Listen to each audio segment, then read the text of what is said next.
എല്ലാവർക്കും സലു കിച്ചണിലേക്ക് സ്വാഗതം. ഇന്ന് ഞാൻ ബ്രേക്ക്ഫാസ്റ്റിനും ഡിന്നറിനും ഒക്കെ പറ്റിയ 2 റെസിപ്പിയാണ് തയ്യാറാക്കാൻ പോകുന്നത്. നമ്മൾ ചെറിയ ചെറിയ മാറ്റങ്ങൾ കൊണ്ടുവരുമ്പോഴാണല്ലോ നമ്മളുടെ ആ ഒരു റെസിപ്പിക്കും ടേസ്റ്റിലും ഒക്കെ വ്യത്യാസം വരുന്നത്. അപ്പോൾ അങ്ങനെയുള്ള 2 റെസിപ്പിയാണ് ഇന്ന് ഞാൻ നിങ്ങളുമായി ഷെയർ ചെയ്യുന്നത്. അപ്പോൾ അതെങ്ങനെയാണ് തയ്യാറാക്കുന്നതെന്ന് നോക്കാം. അപ്പോൾ ഇതുണ്ടാക്കാൻ വേണ്ടിയിട്ട് നമുക്ക് 1/2 കപ്പ് തൈര് വേണം. ഈ തൈര് ഞാൻ ഇതുപോലെ ഒരു ബൗളിലേക്ക് ഇട്ട് കൊടുക്കണം. ഇതിലേക്ക് നമുക്ക് 1/4 ടീസ്പൂണോളം ബേക്കിംഗ് സോഡ ഇട്ട് കൊടുക്കാം. ബേക്കിംഗ് പൗഡർ അല്ല, ബേക്കിംഗ് സോഡയാണ് നമ്മൾ ചേർത്ത് കൊടുത്തിരിക്കുന്നത് കേട്ടോ. ഇതോടൊപ്പം തന്നെ 1 ടേബിൾ സ്പൂൺ പഞ്ചസാരയും 1 ടേബിൾ സ്പൂൺ ഓയിലും കൂടി ഒഴിച്ച് ഇത് നന്നായിട്ടൊന്ന് മിക്സ് ചെയ്തെടുക്കാം. ഞാനിവിടെ ഒരു ഹാൻഡ് വിസ്ക് കൊണ്ടാണ് ഇതൊന്ന് മിക്സ് ചെയ്തെടുക്കുന്നത്. ഇപ്പോൾ ഹാൻഡ് വിസ്ക് ഇല്ലെങ്കിലും ഒരു സ്പൂൺ കൊണ്ടോ അല്ലെങ്കിൽ ഒരു ഫോർക്ക് കൊണ്ടോ നമുക്കിത് മിക്സ് ചെയ്തെടുത്താൽ മതി കേട്ടോ. നമ്മളിതുപോലെ ഒന്ന് ഹാൻഡ് വിസ്ക് കൊണ്ട് ഇതുപോലെ ഇളക്കിയെടുക്കുമ്പോൾ ഒട്ടും അതിൻ്റെ അകത്ത് കട്ട, അതായത് ഇങ്ങനെ തരിയായിട്ടൊന്നും കിടക്കത്തില്ല. ഇത് കുറച്ചുകൂടി ഒന്ന് ലൂസായി കിട്ടുകയും ചെയ്യും. അപ്പം അതിന് വേണ്ടിയിട്ടാണ് ഇങ്ങനെ ചെയ്യുന്നത്. ഞാൻ ഇതിനു മുൻപ് ബട്ടൂര ഉണ്ടാക്കുന്ന വീഡിയോ 2-3 പ്രാവശ്യമൊക്കെ ഇട്ടിട്ടുണ്ടായിരുന്നു. അപ്പോൾ അതിൻ്റെ റെസിപ്പി വന്നിട്ട് വേറെ വേറെ തരത്തിലാണ് ഞാൻ തയ്യാറാക്കിയിരിക്കുന്നത് കേട്ടോ. അപ്പോൾ ഇതിവിടെ നല്ലതുപോലെ മിക്സ് ചെയ്ത് എടുത്തിട്ടുണ്ട്. കണ്ടോ. ഇപ്പം ഞാൻ വലിയൊരു ബൗൾ എടുത്തിട്ട് ഞാൻ ഇതിലേക്ക് 3 കപ്പ് ഗോതമ്പ് മാവ് ഇട്ട് കൊടുക്കുകയാണ്.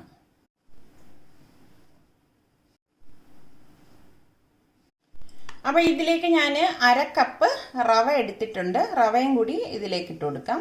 ഞാനിവിടെ റോസ്റ്റഡ് റവയാണ് എടുത്തിരിക്കുന്നത്. ഏത് റവ ആണെങ്കിലും നമുക്ക് ചേർത്ത് കൊടുക്കാം. ഇനി ഇതിലേക്ക് പാകത്തിനുള്ള ഉപ്പും കൂടി ഇട്ടിട്ട് ഇതൊന്ന് മിക്സ് ചെയ്ത് കൊടുക്കാം. അതായത് ഈ ഗോതമ്പ് മാവും റവയും കൂടി നന്നായിട്ട് മിക്സ് ആവത്തക്ക രീതിയിലൊന്ന് ഇതുപോലെ കൈകൊണ്ട് ഇളക്കി കൊടുക്കണം.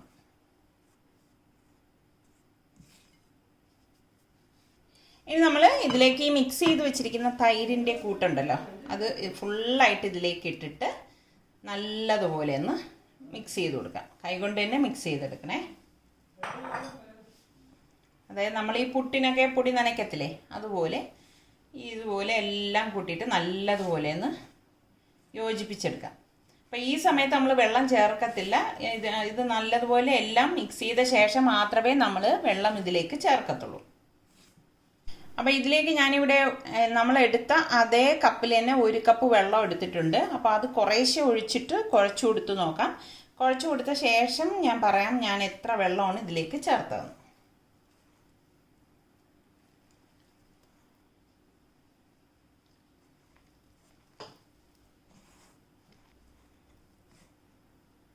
ഞാൻ ഒരു ഫുൾ കപ്പ് ഒഴിച്ചിട്ടുണ്ട്. അപ്പം നിങ്ങൾ ഏത് കപ്പിലാണോ എടുക്കുന്നത് ആ കപ്പിൽ മെഷർ ചെയ്ത് എടുത്താൽ മതി കേട്ടോ. ഇപ്പം ഞാൻ 1 കപ്പ് വെള്ളം ചേർത്ത് കുഴച്ചെടുത്താണ്. വീണ്ടും ഞാൻ 1 ടേബിൾ സ്പൂൺ കൂടി ഇതിലേക്ക് വെള്ളം ചേർത്ത് കൊടുക്കുകയാണ് കേട്ടോ. അതായത് 1 കപ്പും 1 ടേബിൾ സ്പൂണും അതിൻ്റെ ആവശ്യമേ വരത്തുള്ളൂ. എന്നിട്ട് വീണ്ടും എല്ലാം കൂടി ചേർത്ത് ഒന്ന് കുഴച്ചെടുക്കണം.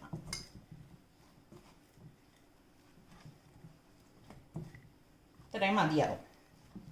അപ്പോൾ ടോട്ടൽ ഞാൻ എടുത്ത വെള്ളം എന്ന് പറയുന്നത് 1 കപ്പും 1 ടേബിൾ സ്പൂണുമാണ്. നന്നായിട്ട് ഇത് കുഴച്ചെടുക്കണം. കുഴച്ചെടുക്കുന്നതിലാണ് ഇതിൻ്റെ ആ ഒരു പരുവം ഇരിക്കുന്നത് കേട്ടോ. നമ്മൾ ടേബിൾ കൗണ്ടറൊക്കെ നന്നായിട്ട് തുടച്ചിട്ട് അതിലിട്ട് നല്ല ശക്തിയായിട്ടൊന്ന് കുഴച്ചെടുത്താൽ മതി.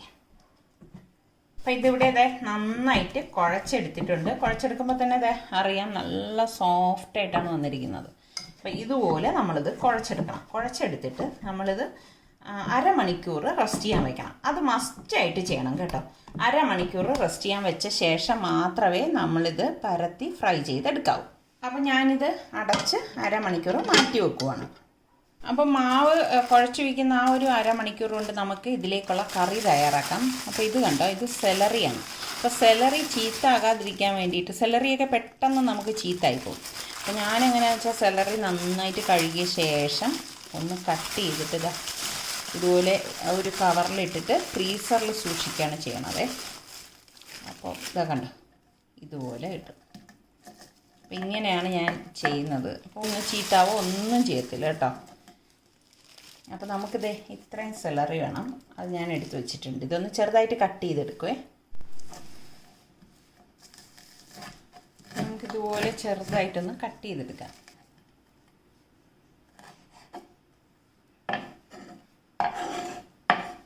അതുപോലെ തന്നെ നമുക്ക് ഇതുപോലെ ഒരു സവാള വേണം. സവാളയും ഒന്ന് കട്ട് ചെയ്യാം.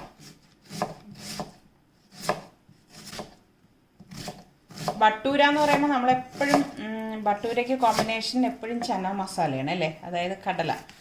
അപ്പോൾ ഇന്നിപ്പോൾ അതിൽ നിന്ന് വ്യത്യസ്തമായിട്ടുള്ള ഒരു കറിയാണ് ഞാൻ തയ്യാറാക്കുന്നത് കേട്ടോ.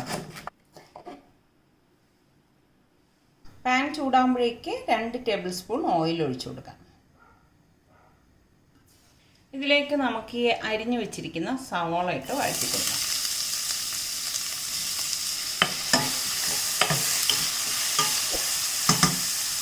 ഞാനിവിടെ ഒരു 4 പച്ചമുളക് എടുത്തിട്ടുണ്ട്. അപ്പോൾ അതൊന്ന് കട്ട് ചെയ്തിട്ട് കൊടുക്കാം. ഈ പച്ചമുളകൊക്കെ നിങ്ങളുടെ എരിവിൻ്റെ പാകത്തിന് ചേർത്ത് കൊടുത്താൽ മതി കേട്ടോ. അപ്പോൾ ഇതിനു മുൻപ് ഞാൻ നല്ല 1-2 ബിരിയാണിയുടെ റെസിപ്പി ഇട്ടിട്ടുണ്ടായിരുന്നു. എനിക്ക് തോന്നുന്നു അധികം ആരും അത് കണ്ടിട്ടില്ല. അപ്പോൾ കാണാത്തവരുണ്ടെങ്കിൽ ഒന്ന് കണ്ട് നോക്കിയിട്ട് ട്രൈ ചെയ്ത് നോക്കിയിട്ട് അതിൻ്റെ അഭിപ്രായം എന്ന് പറയണേ.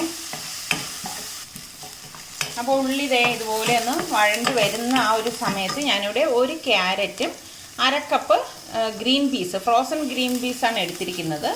അപ്പോൾ അത് ക്യാരറ്റ് ഇതുപോലെ കട്ട് ചെയ്താണ് എടുത്തിരിക്കുന്നത്, ഒരു മീഡിയം സൈസിൽ. അപ്പോൾ ഇത് ഇത്രയും ചേർത്തിട്ടൊന്ന് വഴറ്റി കൊടുക്കാം. ഇനി നമ്മളുടെ സെലറി കട്ട് ചെയ്ത് വെച്ചിരിക്കുന്നതും കൂടി ചേർത്ത് കൊടുക്കാം. സെലറി ഇടുമ്പോൾ ഒരു പ്രത്യേക മണമാണ് കേട്ടോ. നമുക്കിതിലേക്ക് പാകത്തിനുള്ള ഉപ്പിട്ട് കൊടുക്കണേ. ഇതുപോലെ വഴണ്ടി വരുന്ന സമയത്ത് നമുക്കിതിലേക്ക് പൊടികളിട്ട് കൊടുക്കാം. ഞാനിതിലേക്ക് 1 ടീസ്പൂൺ മഞ്ഞൾപ്പൊടി, 2 teaspoon Kashmiri chilli powder, 2 teaspoon chilli chicken masala powder. ഇനി നമുക്കിത് ഇത്രയും കൂട്ടിയിട്ട് ഒന്ന് ഇളക്കി കൊടുക്കാം. അതായത് ആ പൊടികളുടെയൊക്കെ ആ ഒരു പച്ചമണം മാറത്തക്ക രീതിയിൽ ഒന്ന് ഇളക്കി കൊടുക്കാം. ഇനി ഞാനിവിടെ 400 ഗ്രാം പനീർ എടുത്തിട്ടുണ്ട്. ഈ പനീറും കൂടി ഇതിലേക്ക് ഇട്ടിട്ട് ഇളക്കിയെടുക്കാം. നല്ലതുപോലെ ഒന്ന് മിക്സ് ചെയ്ത് കൊടുക്കണം. അപ്പോൾ ഈ സമയത്ത് നമ്മൾ വെള്ളം ചേർക്കരുത്. ഇതൊന്ന് മിക്സായി ഒരു 2 മിനിറ്റ് ഒന്ന് ഇതുപോലെ ഒന്ന് ഇളക്കി മിക്സ് ചെയ്ത ശേഷം നമ്മളിതിലേക്ക് വെള്ളം ചേർത്ത് കൊടുക്കാം. അതെ, ഇതിവിടെ മിക്സായി വന്നിട്ടുണ്ട്. ഇതിലേക്ക് ഞാനിവിടെ 1/2 കപ്പ് വെള്ളം ഒഴിച്ചെടുക്കാം. ഫസ്റ്റ് ഇതുപോലെ 1/2 കപ്പ് വെള്ളം, ഞാൻ പറയാൻ മറന്നുപോയി, തിളച്ച വെള്ളമാണ് ഞാൻ 1/2 കപ്പ് ഒഴിച്ചു കൊടുത്തത്. നിങ്ങൾ തണുത്ത വെള്ളം ഉപയോഗിക്കരുത് കേട്ടോ. ചൂടാക്കിയ വെള്ളം മാത്രമേ ഇതിലേക്ക് ഉപയോഗിക്കാവൂ. എങ്കിൽ മാത്രമേ ഏത് കറിയായാലും എന്തുണ്ടാക്കിയാലും നമ്മൾ തിളച്ച വെള്ളം ഉപയോഗിച്ച് അല്ലെങ്കിൽ ചൂടാക്കിയ വെള്ളം ഉപയോഗിച്ച് കൊടുത്താൽ മാത്രമേ അതിന് ആ ഒരു കറക്റ്റ് ഒരു രുചിയൊക്കെ കിട്ടത്തുള്ളൂ കേട്ടോ.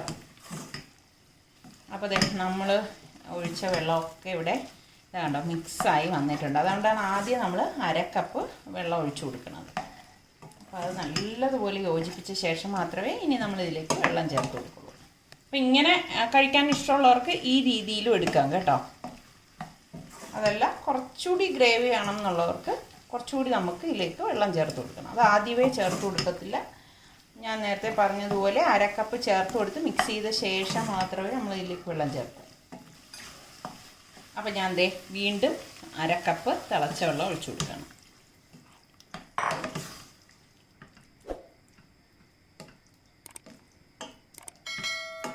അപ്പോൾ ഇതൊന്നുകൂടി ഇതെല്ലാം കൂട്ടിയിട്ടൊന്ന് തിളയ്ക്കുമ്പോഴേക്ക് ഞാൻ ഗ്യാസ് ഓഫ് ചെയ്ത് കൊടുക്കും കേട്ടോ. തിളച്ച വെള്ളമാണെങ്കിലും ഇതെല്ലാം കൂടി യോജിച്ച് വന്നിട്ട് ഒന്ന് തിളയ്ക്കണം. അപ്പം നമ്മളുടെ കറി ഇവിടെ തിളച്ച് വന്നിട്ടുണ്ട്. ഈ സമയത്ത് നമുക്ക് കുറച്ച് കസൂരി മേത്തി ഒന്ന് ഇതുപോലെ കൈകൊണ്ട് തിരുമിയിട്ട് കൊടുക്കാം. കസൂരി മേത്തി എന്ന് പറഞ്ഞാൽ ഉലുവയില ഉണക്കിയതാണ് കേട്ടോ. അത് നമുക്ക് സൂപ്പർ മാർക്കറ്റിലൊക്കെ വാങ്ങാൻ കിട്ടും.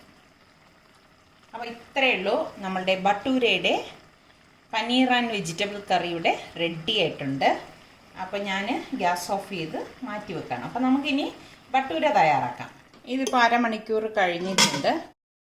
അപ്പോൾ ഇനി ഇത് നമുക്ക് ചെറിയ ചെറിയ ബോൾസാക്കി ഒന്ന് ഉരുട്ടിയിട്ട് പരത്തിയെടുത്തിട്ട് നമുക്ക് ഫ്രൈ ചെയ്തെടുക്കാം. ഞാൻ ചപ്പാത്തി പ്രസ്സിൽ വെച്ചിട്ടാണ് പ്രസ് ചെയ്യാൻ പോണത്. അത്യാവശ്യം വലിപ്പത്തിനുള്ള ഉരുളയാക്കി എടുത്തിട്ടുണ്ട്. അതായത് ഒരു നാരങ്ങയുടെ വലിപ്പത്തിലാണ് ഞാനിവിടെ എടുത്തിരിക്കുന്നത്. ഇതൊക്കെ നമ്മുടെ ഇഷ്ടത്തിന് എടുക്കാം. ബട്ടൂര ആകുമ്പോൾ കുറച്ച് വലിപ്പമുള്ളതാണ് നല്ലത്.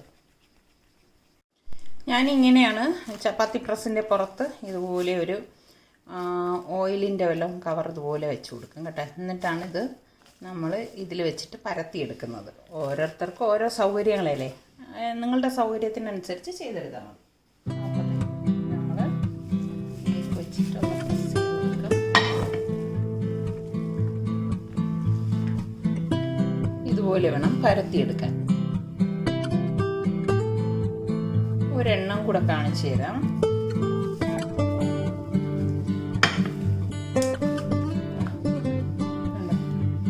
ഇതുപോലെ പരത്തി എടുക്കണം.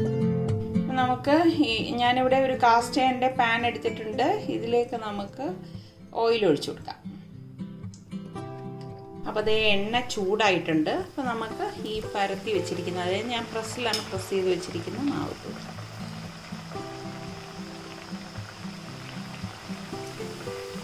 നമ്മൾ ഇതുവരെ ഉണ്ടാക്കിയതൊക്കെ മൈദ മാവിലൊക്കെയാണ് ബട്ടൂര തയ്യാറാക്കിയത്. അപ്പം ഈ രീതിയിൽ നിങ്ങൾ ട്രൈ ചെയ്ത് നോക്കൂ. ഇട്ടിട്ട് നമ്മളൊന്നും ചെയ്യണ്ട കേട്ടോ. അത് ഇതുപോലെ പൊന്തി വരും. പൊന്തി വരുന്ന സമയത്ത് നമ്മൾ മറിച്ചിട്ട് കൊടുത്താൽ മതി. ഇപ്പോഴും നന്നായിട്ട് ചൂടായ ശേഷമേ നമ്മളിത് ഇട്ട് ഫ്രൈ ചെയ്തെടുക്കാവൂ കേട്ടോ.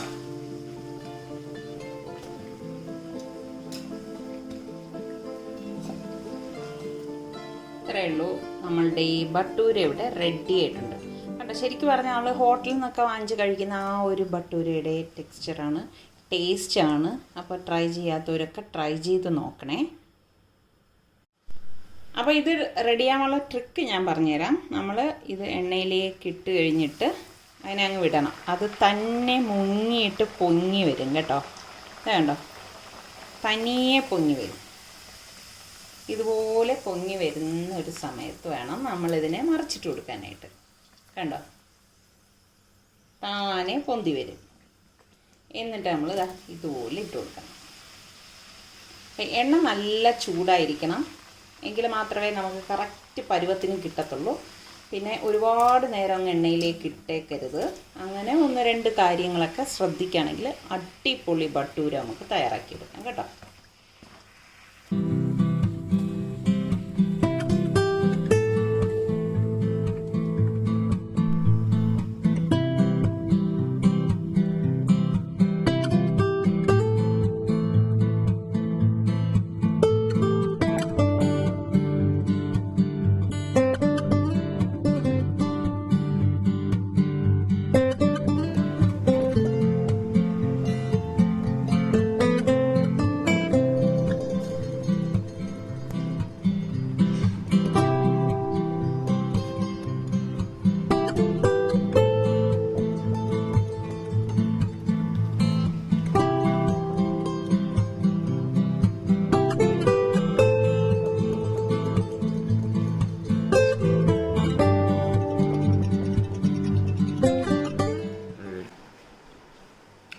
പനീറിൻ്റെയും ഒരു വെജിറ്റബിൾ കുർമയുടെ ഒക്കെ ടേസ്റ്റ്.